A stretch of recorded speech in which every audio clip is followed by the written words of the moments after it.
Nagahapon sa atong Thanksgiving. Okay. Hallelujah. Sa mga tanong dito, doon ay mabutan mula na ito ma-acknowledge ang atong kainan ko sa atong ni Pastor Gabi. Dahil mabutan mula na ito ma-acknowledge ako sa pastoral na niya itong mga naglihok. Akong itanaw kahapit ang una-una. Diba? So, mga tao, kita na nag-igutom na. Wala yun ka wala ka maka-acknowledge sa mga taong nagtrabaho. Okay. Si Pastor na lang, acknowledge niya. Sa nagtrabaho, sa naghatag, sa nag-donate, anak mag-aksyonan. So, din ikabutangkon, atong isintro ang atong nahulang mag-aksyonan sa 1 Corinthians chapter 12, verse 10. Hallelujah. Praise God. It is called the interpretation of tongues. This is the last ini makaigsunan sa the gifts of the Holy Spirit. Hallelujah. Next Sunday makaigsunan, doon na tayo gitawag of a new subject, new theme, new topic about the covenant. Kung giwali ni Pastor Mabigil ang covenant, slide natin siya mag-explain dito. Okay ito, sabihin ko ang sentro yun sa covenant. Ang covenant sa Bible mag-explain, makita na ito ang mga verse by verse, kunya makita na ito ang how do we follow, how we do the covenant to God with God. Okay, hindi na daw mag-explain, isin ko na ito ang una dihan sa the interpretation of tongues. 1 Corinthians chapter 12, verse 10. To another, the working of miracles. To another, prophecy.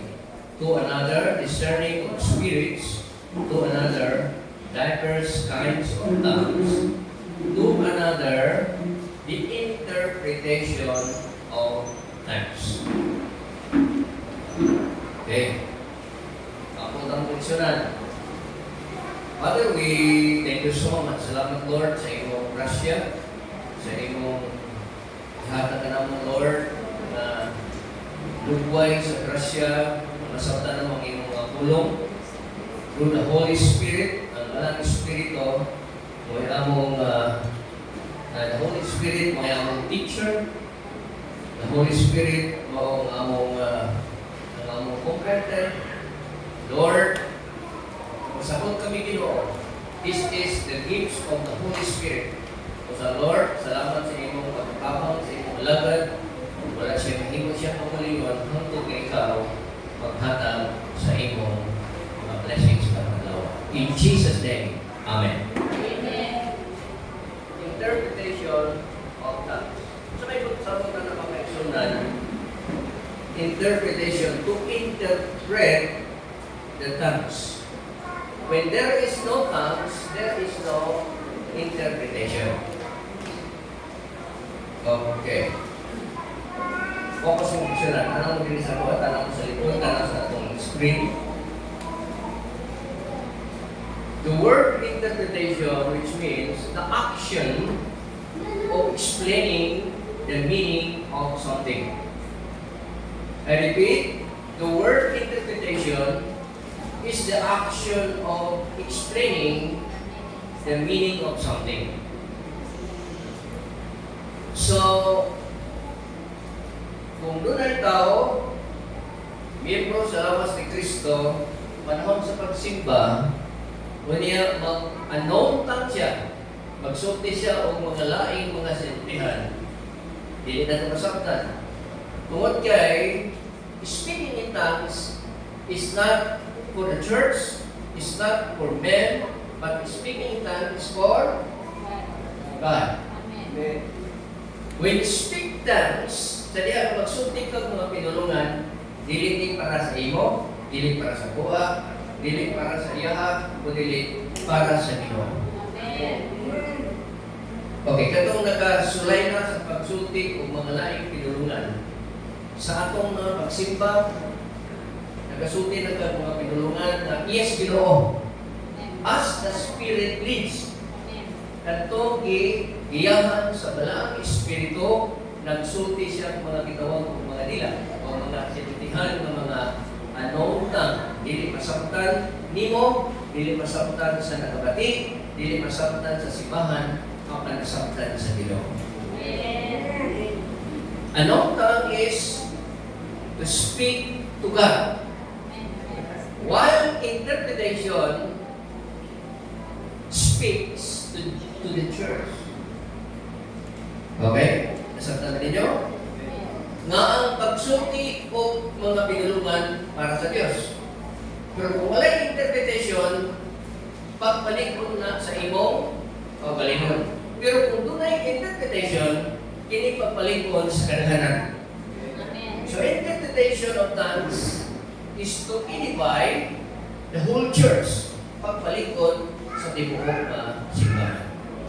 Now, ang 1 Corinthians 12:10, the gift of interpretation of tongues is a supernatural ability to understand and explain a message spoken in a heavenly.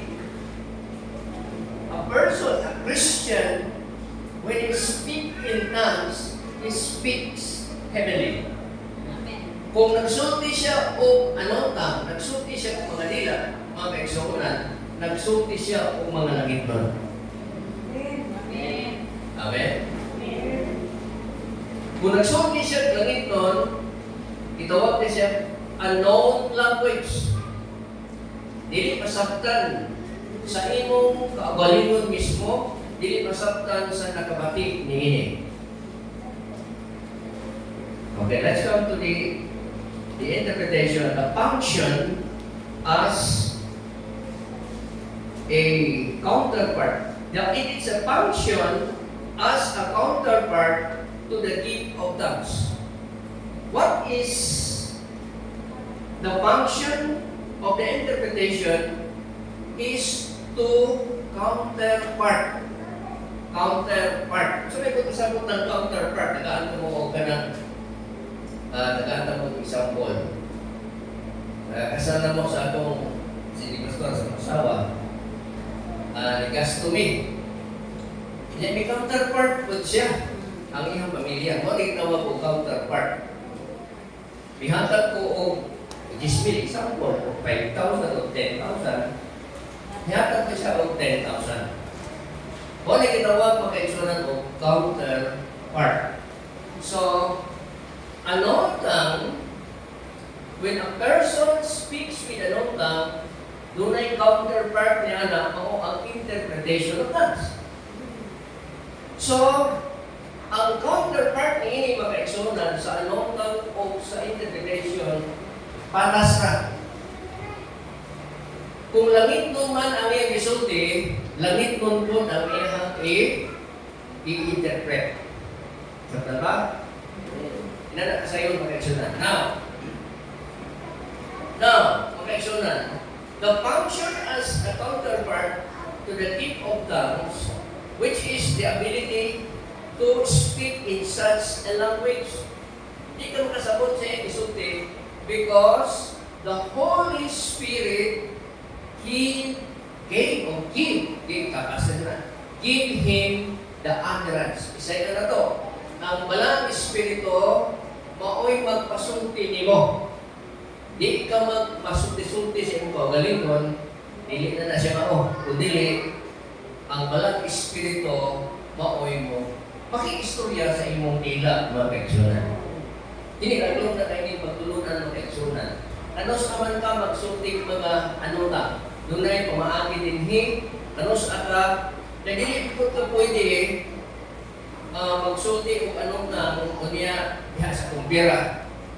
Diha sa that's Thanksgiving, kaon, kaya mo galing ka ganun, tawar. Kayo ka na ba? Diya sa trabaho ka dito, O niya, napanday si Bert, Arellano dito. Then, kayo siya, sa video na, nalito ko rin. Diba? No. Doon ay kumahagi mga kaigsundan diya sa Biblia. Ano sa ang tao nga makabato ni ining gitawag o speaking in tongues? Okay. Okay. Dali. When someone speaks in tongues, the interpreter translates the message to the entire congregation can understand with the goal of edifying the church. Kung sa goal sa interpretation, gift of interpretation, ang goal niya pagligoon sa simbahan. Wala nilain. Mao ang pagligon sa simbahan. Sayang atong simbahan nililikon kaya wala may gigasahan sa Ginoo sa pag-interpret.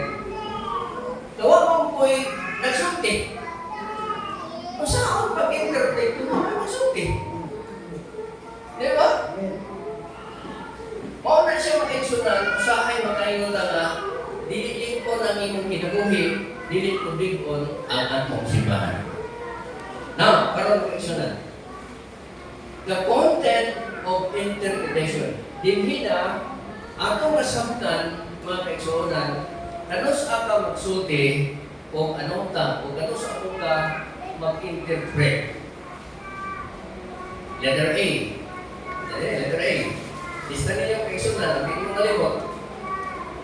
Pero may record ko niya na mga kaigsuonan, i-series na ko na siya.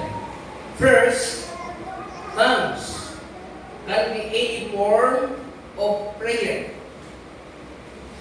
When a believer starts to pray,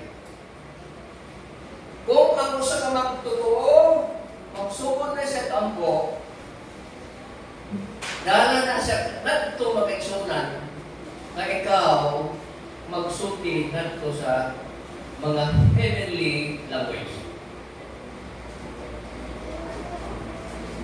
So, kung magsulti ka, kung mag-ampo ka na makaigsunan, mauna na ito maagi. Magsulti ka sa imong itawag o heavenly language. Okay. 1 Corinto 14:2. Kaya ang nakapanuntig dila, nakasulti dili ngadto sa mga tao, kundi ngadto sa Diyos. Ay wala may makasabot kaniya, bisan tuod siya na nakapanuntig mga tinago diha sa Espiritu. Nagsulti siya mga tinago. Prayer in the Spirit. Pag-ampo diha sa Espiritu.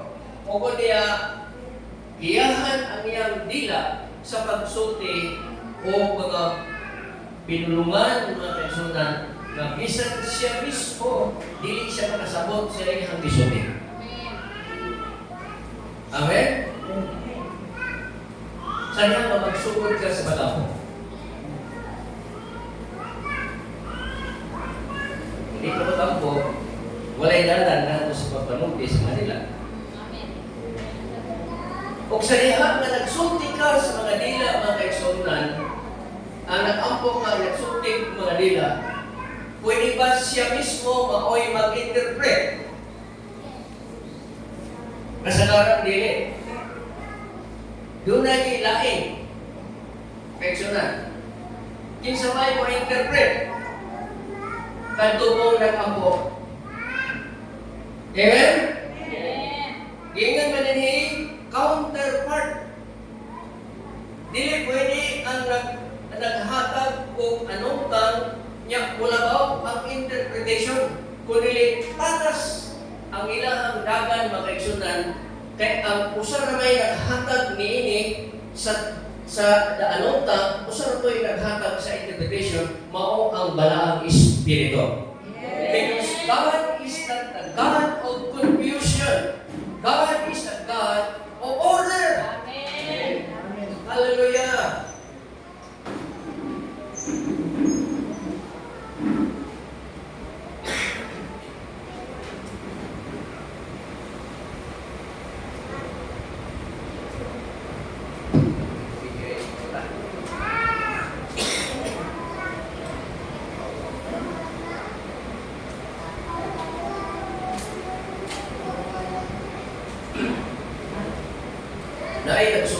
Manila nung dunay nagsulti ko kanong tao. Grabe pinaghirap ka.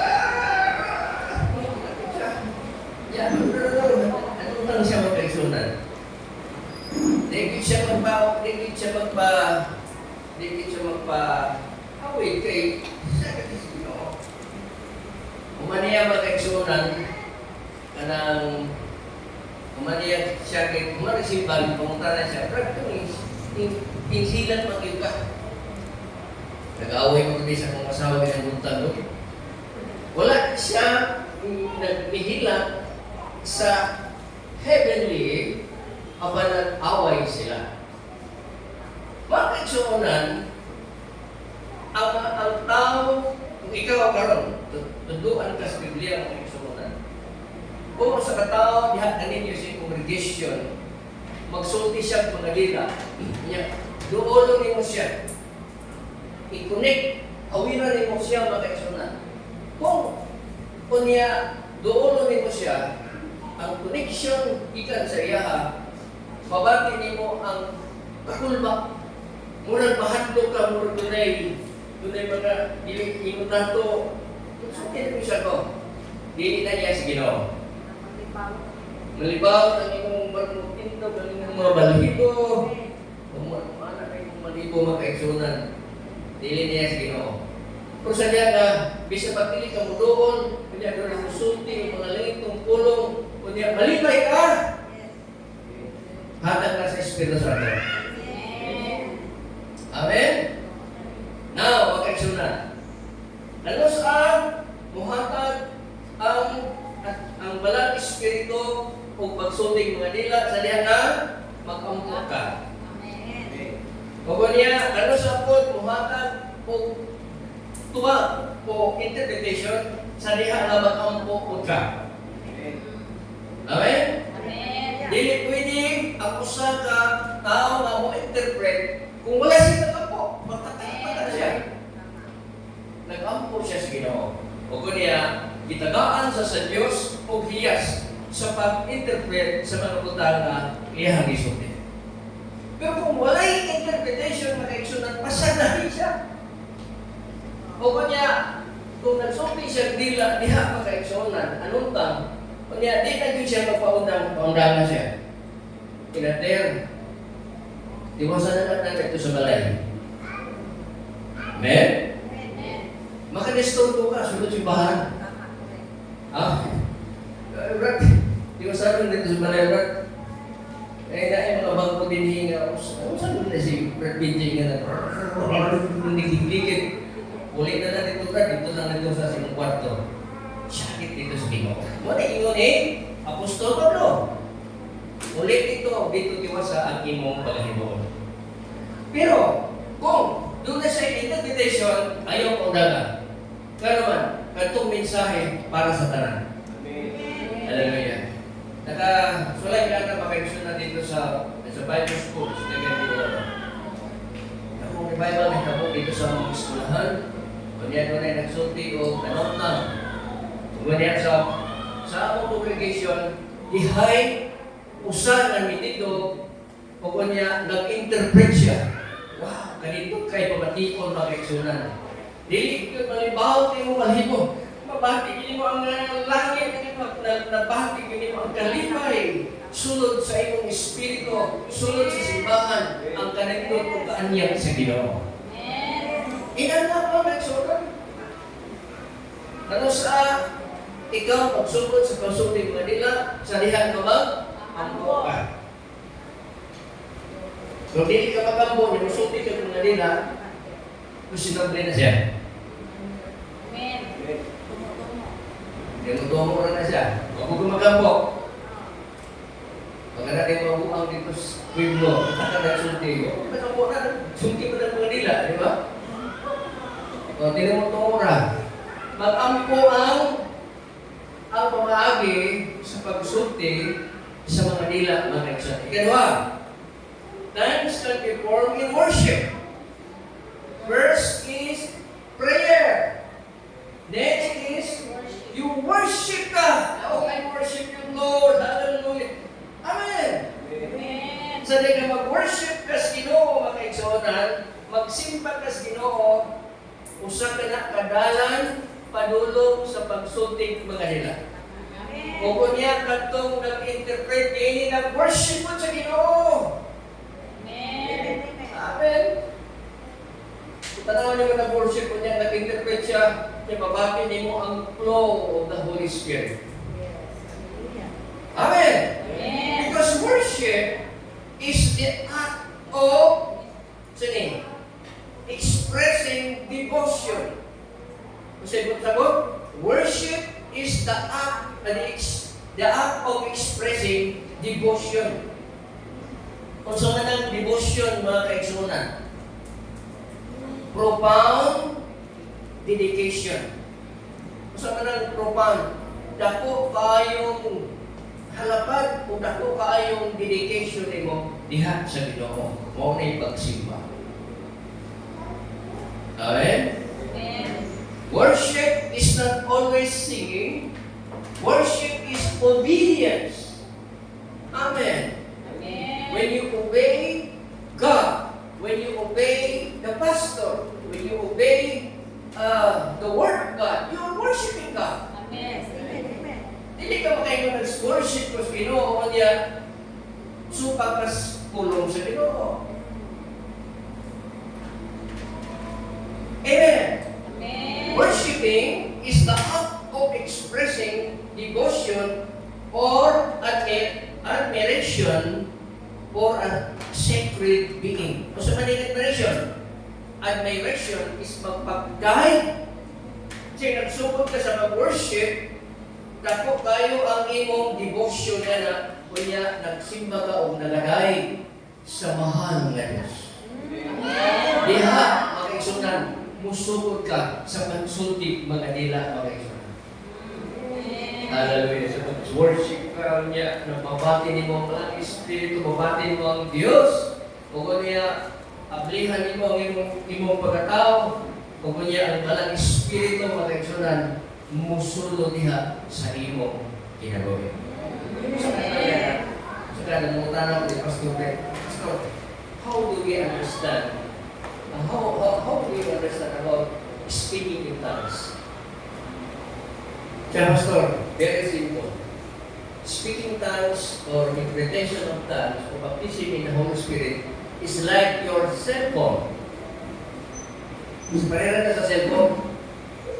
Kung i-switch on mo ang imong cellphone, maka-access ka na sa imong cellphone. Kung dili mo i-switch on ang imong cellphone, dili ka maka-access, dili ka maka-tawag, dili ka maka-text, dili ka maka-Facebook, dili ka tanan. Kung sa mga iksanusahay, tragahan na itong Ginoo sa atong kinabuhi. Amen? Amen. 20 years na, tragahan ang ihapon ng Ginoo sa iyong kasing-kasing. Kaya ko talaga pray na katuig. Kung pray mong besikuro, God is love ang ihapon. Kaya, kanya pambukod ka. Mahal mo ka, puro ka. Ginoo, panalaginan ko ikaw, Ginoo. Ay, panalaginan ikaw, Ginoo, panalaginan ko ikaw. Puro, Ginoo ka. Ginoo sa likod-likod, amen. Diba? Pagkuratan ka mag-eksunan. Pero ka ng mga tao, ang-apply ka nung diha sa Ginoo. Hallelujah! Pampunin mo. Di na mundang. Gusto na mo paundang, hindi mo paundang. Right? Worship. Mag-action ng pag-ampo, mo na kumagi diha na musulti ka mga nila. O niya sa pag-ampo, sa pag-worship, mag-actionan, diha po ang pamagi na i-interpret ka itong nagsulti mga nila. Hallelujah! Sinatalita. Acts chapter 10, verse 46, naging dinhi, kay sila, kamati mo, kay sila nakabati man sa mga hintil na galitok sa laing kinulungan o na nag-ambahan sa Diyos. Kung sa mga na nag-ambahan sa Diyos, nagsimba sa Diyos. Amen! Amen! Hallelujah! Praise God! Hallelujah! na nagsimba sa Diyos. Ano? Diyos aman ang taong magsuntik mga anota. By thanks can be a form of thanksgiving. Pagpasalamat ko. Salamat Ginoo. Salamat ko. Bisang wala pa. Salamat Ginoo. Diba? Thanksgiving. Nagpasalamat ka to sa Ginoo. Then, mautanay pamagi nga kapakasulti ka sa mga pinulungan ng lindot na Texas. Amen. Hallelujah. Kung Korinto 14:16, kay kung dili man bisan tapon magpasalamat ikaw na umanan sa imong espiritu kung saan man sa tao nga wala niining mga hiyasa sa pagkaingon og amen. Sa imong pagpasalamat na dili man siya makasabot sa imong ginalito. Diba? Kung ako magsulat, why may yung amin? Amin ka ba? Hindi ba siya makasabot? Diba? Through Thanksgiving, katong tao nagpasalamat kanunay sa Ginoo, nagahan sa hiyas sa pag-interpret sa gisulti ngadto niining maong tao na nagsulti. Amen? Ano mga kaigsunan, ining atong gifts of the Holy Spirit, mga kaigsunan, series study, mao ni ang pamaagi sa imong kinabuhi kung sa ako magpulong mga kaigsunan. Amen. Amen. Ayon dito sa yaga mga kaigsunan. Ayon sa yaga ang mga pulong sa Ginoo. Kay sa yaga nimo wala gyud mga kaigsunan. Because the word of God is light. Amen. The word of God is spirit. Amen. The word of God is Jesus. Hallelujah. Si Jesus ang pulong sa Ginoo. In the beginning was the Word, and the Word was with God, and the Word was God. Amen. Jesus Christ. Yes. Dito Hallelujah. tayo nagtuon kang Jesus, Amen. kinabuhi siya. Yes. Hallelujah. Praise the Lord. Praise the Lord. Amen. Praise the Lord. Amen. From the Latin word, the scriptures from the Latin word, theopnostos. Theopnostos. Ika sa Latin na pinalungan. It means God, God's bring ginhawa sa Dios. Sa diha kanamatik ka sa pulong sa Ginoo, naginhawa ka diha sa Dios. Sa diha na nagbasa ka sa pulong sa Dios, naginhawa ka diha sa Dios. Usahay mo undang ka pagginhawa kay mo undang ka sa pagbasa. Taas kay tagutong. 3 years na mong utong-utong, wala kay basa-basa. Maya, di mo ka magkanamamanaay, isda kay 3 years kaya sila madakat na nagkuha. O taas kay tagutong.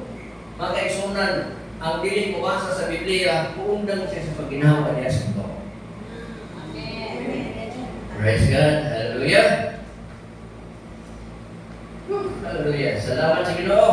The interpretation must be correspond uyon to the utterance paglitog.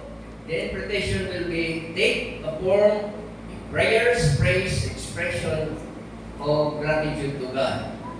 Okay, tapusan. Tapusan mga kaigsunan. Punta na tayo. Be careful, natin, be careful mag-isunan. Saka. Be careful. Patay. Be careful. Wala na. Tuwa si babaw kay. Be careful if an interpretation, kumati niya, is offered which is not prayer, praise, and thanksgiving. We should be cautious about regarding it as genuine interpretation. Kung dunay magpatakataka diha o interpret, wala siya sa pag-ampo, wala siya sa pag-worship o pag-dive, wala siya sa pagpasalamat, pagbantay mo. Pagbantay mo. Kaya ganat siya dili na tinuod. Amen? Amen. Sa simbahan, papanday ko po, mag-insa ng buhilak. Ginoo, maganda yung paghilak. Ano? Ang iyang paghilak, sa akin ng problema peso. Huwag mo bukas, Lord.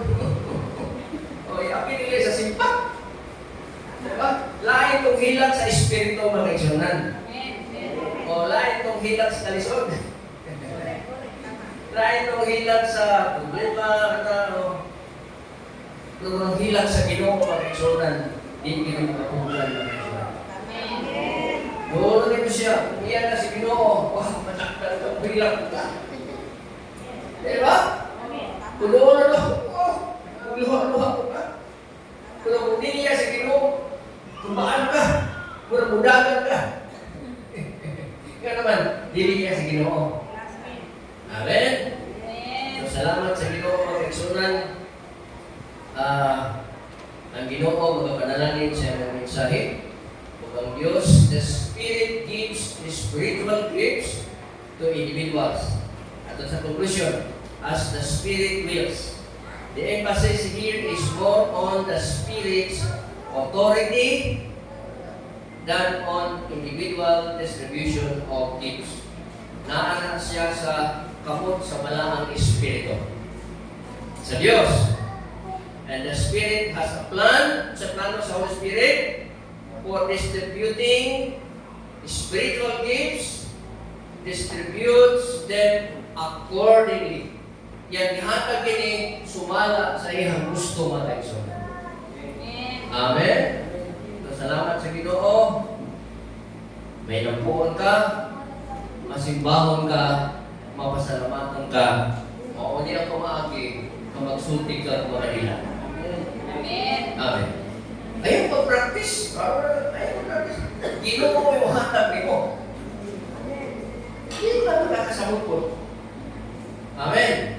Sa diyan ang Ginoo hatag, hatag ini, kay magsulti ka para man niya. Kung doon ay interpretation para sa simbahan, ang galing mga kaigsunan. Praise God. Salamat sa pulong sa Ginoo. I hope ang pulong sa Ginoo nakabalik po sa atong pag-alagad. Hindi ko talaga mga kaigsunan matulas sa pagpasalamat sa pulong. Hallelujah. Praise God. Jesus is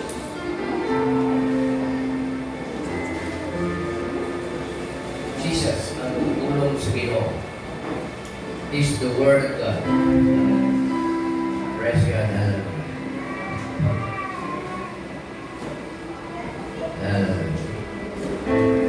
Ngayon pagpapugos na kung nakita sa Diyos ang imo kasing klase. Ngayon pagpapugos yun nga. Pagpapugos hindi ka masulti. Kasi magkataon na ngayon magsulti. Pero kung mag-ampo ka, kung mag-worship ka, kung mag-thanks, Thanksgiving, mga kaigsunan, o nanandalan, mga kaigsunan, wala nila yung tanan pa. Hallelujah. Ikaw ang puso na ako. Katiwayo na lang panan. O ako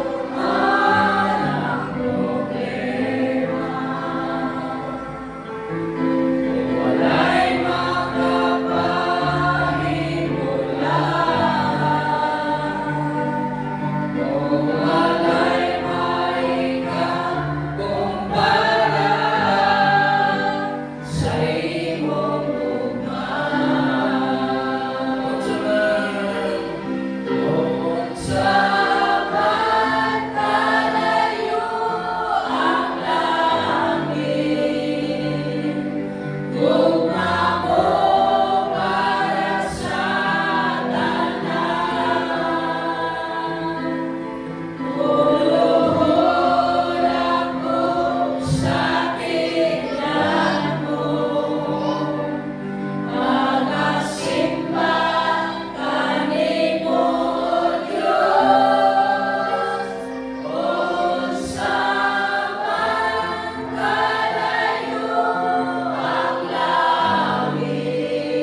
the goal of the Holy Spirit is to equip the church, to edify the church, and in on to edify the whole body of Christ.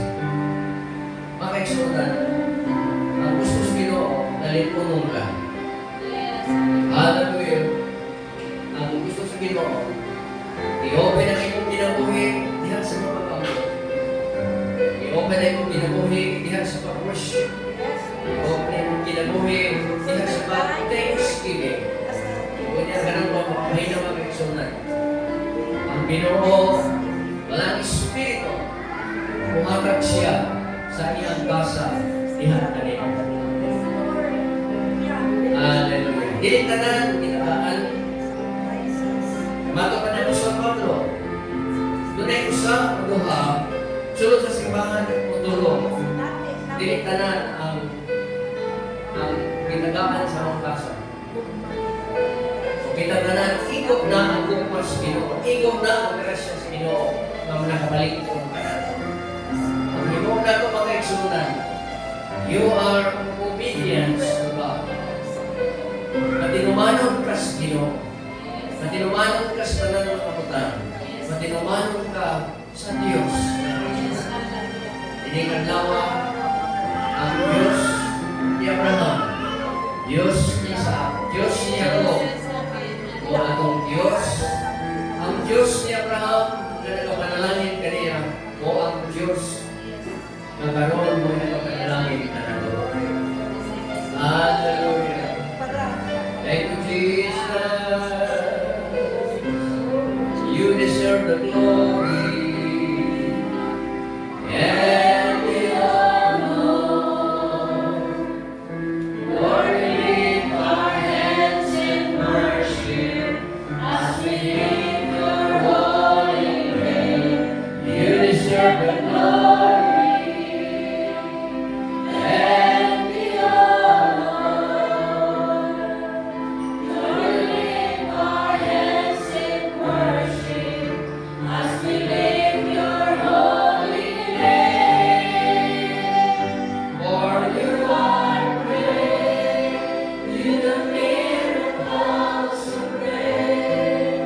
There is no one else like you. There is no one else like you.